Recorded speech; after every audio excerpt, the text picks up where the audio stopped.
28 साल के जी शबीर साहब हैं, 5 फुट 6 इंच इनका कद है, सेहतमंद है, जिसामत भी, सांवला रंग है, हल्की मूछें हैं, बाल स्याह हैं और उनका शनाख्ती का नंबर और मोबाइल नंबर दिया हुआ है।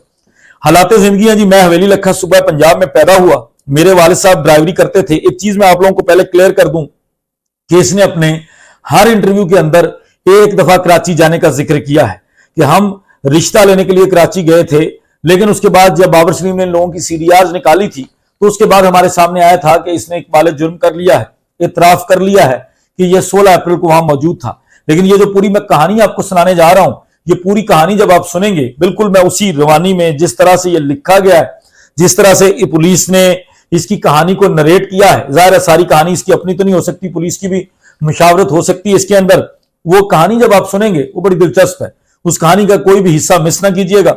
मैं हवेली लखा सूबा पंजाब में पैदा हुआ, मेरे वालिद साहब ड्राइवरी करते थे, मैंने इंटरमीडिएट तक तालीम हासिल की और अब पंजाब यूनिवर्सिटी में बतौर जूनियर क्लर्क मुलाजमत करता हूं। जहीर अहमद जो कि मेरा सगा भाई है, मेरी वालदा ने मुझे मार्च 2022 में बताया कि जहीर अहमद कराची की रिहायशी एक लड़की जिसका नाम दुआ ज़हरा है से 3.5 साल से दोस्ती है। ये आपने ज़हन में रखना है कि जो जो इंटरव्यूज इसने पहले दिए हुए हैं उसमें इसके पास तस्वीर भी थी, इसने दुआ ज़हरा को देखा भी हुआ था और इससे पहले का ये अलर्ज करता रहा है। लेकिन इस बयान के अंदर यह बताता है कि मार्च 2022 में नूर बीबी ने इसको पहली दफा बताया, जो कि नूर बीबी तकरीबन 3.5 साल से जानती थी, या जो भी था वो इस चीज को फॉलो कर रही थी, उनके इल्म में था कि उनका बच्चा क्या कर रहा है। वो कहते जी जहीर उस लड़की को पसंद करता है और वो लड़की भी जहीर को पसंद करती है। जहीर अहमद ने मुझे बताया कि वो लड़की मुझसे शादी करने की जिद लगा रही है। मैंने जहीर को कहा कि अभी तुम पढ़ रहे हो, तुम्हारी शादी की उम्र नहीं है। फिर जहीर ने हमारी वालदा से कहा और मेरी वालदा ने मुझे कहा तो मैंने मना कर दिया। इसके बाद जहीर ने मुझे कहा कि एक बार रिश्ता लेकर चलते हैं और जहीर ने मुझे बताया कि दुआ ने अपने घर वालों से बात करने के लिए बुलाया है। मौरखा 6 अप्रैल 2022 को मैं, मेरी वालदा और जहीर दुआ के घर वालों से मिलने कराची आ रहे थे कि सखर के पास जहीर को दुआ ज़हरा का फोन आया और दुआ ने जहीर को बताया कि मैंने अपने घर वालों से बात की थी, मेरे वालिद नहीं मान रहे हैं और उन्होंने मुझे मारा भी है। आप मुझे 2-4 दिन का टाइम दो, मैं अपने घर वालों को मना लूंगी, तब आप अपने घर वालों को लेकर आना और फिर हम कराची में अपने रिश्तेदार शहबाज अहमद जो कि जफर टाउन में रहते हैं कि घर रुक गए। मुझे नहीं पता कि उनको शामिल तफ्तीश किया गया है कि नहीं शहबाज अहमद को और जफर टाउन वालों को, जो उसने अपने बयान के अंदर बड़ा क्लियरली लिखा है, उसूली तौर पर उसको भी शामिल तफ्तीश करके इन चीजों को कंफर्म करना चाहिए, वेरीफाई करना चाहिए। लेकिन आई डोंट नो, अभी तक हमारे सामने कोई ऐसी रिपोर्ट्स नहीं आई, आएंगी तो वो भी हम आपके सामने जरूर रखेंगे, क्योंकि जो चीज सच होती है हम आपके सामने जरूर रखते हैं।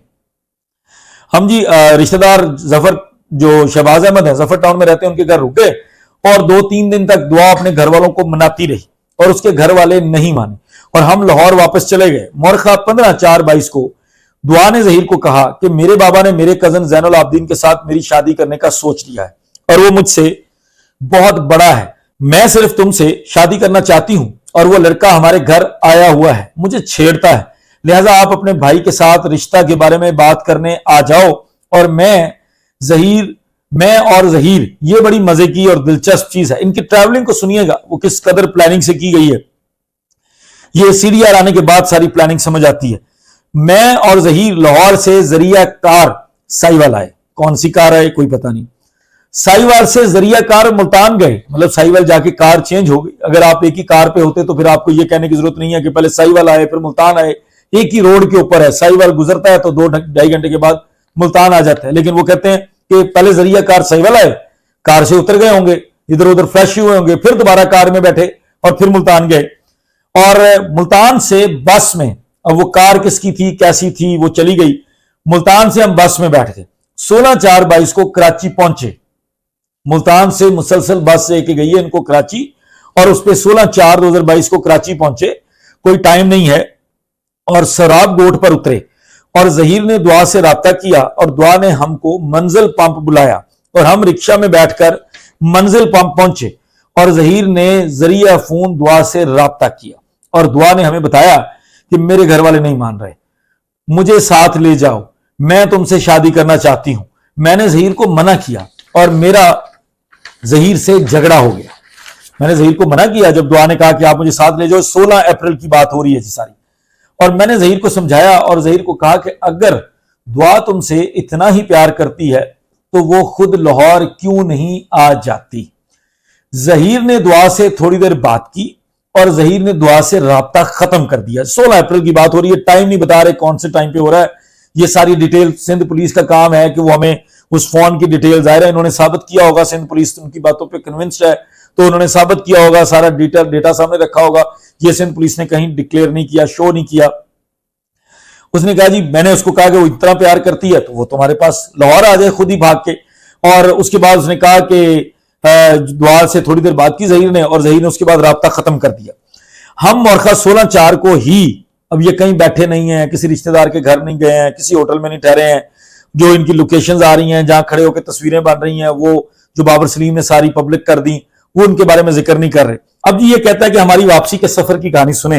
वापसी के सफर की कहानी अगेन बड़ी दिलचस्प है। जैसे मैंने आप लोगों को बताया ना कि इन लोगों के पास कारें बहुत हैं, इन लोगों के पास गाड़ियां बहुत हैं। ये एक स्टॉप से दूसरे स्टॉप जाते हैं तो कहते हैं वहां तक हम कार पे गए, आगे हम फिर कार पे गए, मतलब इसका मतलब है दरमियान में ये कारें चेंज करते हैं। वो कहते हैं जी 16/4 को ही हम कराची से निकल पड़े और हैदराबाद तक कार में गए, हैदराबाद से सखर तक कार में गए और सखर से बस में बहावलपुर गए, फिर लाहौर पहुंच गए। मतलब बहावलपुर से आगे कैसे गए ये नहीं वाकया बता रहे वो। बहावलपुर में आपको पता है कौन कौन लोग रहते हैं। मौरखा 17/4 को, मतलब अभी ये आपको पता है कि कराची से लाहौर का सफर कितना है, बाय रोड सफर करते हैं तो वो 12-14 घंटे 15 घंटे, अगर आप मुसलसल स्पीड से करते हैं, अच्छे तरीके से सफर करते हैं, अपनी कन्वेंस पे करते हैं तो फिर आपको ये टाइम लगता है। अदरवाइज तो बहुत ज्यादा टाइम लगता है। जब आप बसें बदलते हैं तो बहुत ज्यादा टाइम लगता है। तो ये कहते हैं कि जी हम, मतलब इन्होंने वो टाइम नहीं मेंशन कर रहे कि हम कैसे पहुंचे, ये सिर्फ जो दरमियान में इन्होंने आप लोगों की आसानी के लिए ये जो इन्होंने कारें बदली हैं और सफर का एक पूरा नक्शा खींचा है।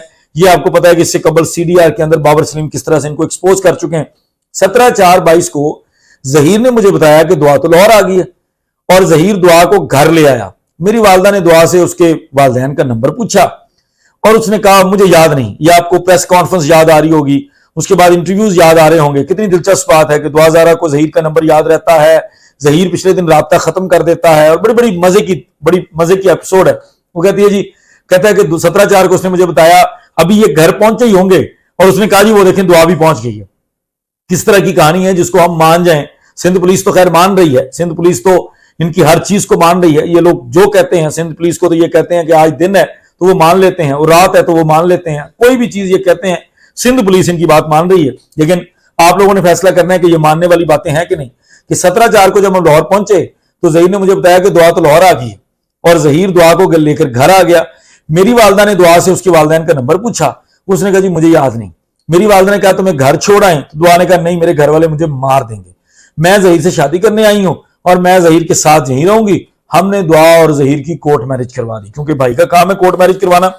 भाई ने पहले भी कोर्ट मैरिजें करवाई होंगी जो पाकिस्तान के अंदर होती नहीं है। बहरहाल जो भी इनका पूरा बंदोबस्त हुआ था पहले, जो चीजें सामने आई हैं जिसकी वजह से उन्होंने वकील साहब को भी साथ रगड़ लिया और निकाह खां रजिस्ट्रार जो असल है वो बच गया। तो ये वो बयान है जो शबीर ने पुलिस के सामने 25 जुलाई को दिया है। इस बयान के बाद, इस इंटरोगेशन रिपोर्ट के बाद सिंध पुलिस की कारकर्दगी और इस बंदे की बातों में कितनी सदाकत है, ये फैसला आप लोगों ने करना है। ये वो चीजें हैं जो हम चाहते हैं कि एक एक करके आपके सामने रखें। जो चीजें, जो ब्लंडर्स सिंध पुलिस ने किए हैं, जिस तरह से ये सारा काम खराब किया गया है, उन चीजों से आपको बिल्कुल वाकफियत होनी चाहिए, आपको इल्म होना चाहिए। फैसला आप लोगों का है। मजीद कुछ चीजें हम आपके सामने रखेंगे। तब तक मुझे इजाजत दीजिए। बहुत शुक्रिया। अस्सलाम वालेकुम। अल्लाहू टीवी की वीडियोस देखने के लिए हमारे चैनल को सब्सक्राइब करें और बेल आइकन पर क्लिक करें ताकि आप हमारी आने वाली हर नई वीडियो से बाखबर रह सकें। अल्लाहू टीवी पाकिस्तानियों का अवामी चैनल है। हम सिर्फ अपनी नहीं सुनाते, आपकी भी सुनते हैं। किसी भी खबर पर तबसरा करने के लिए हमारे WhatsApp नंबर पर अपना पैगाम भेजें।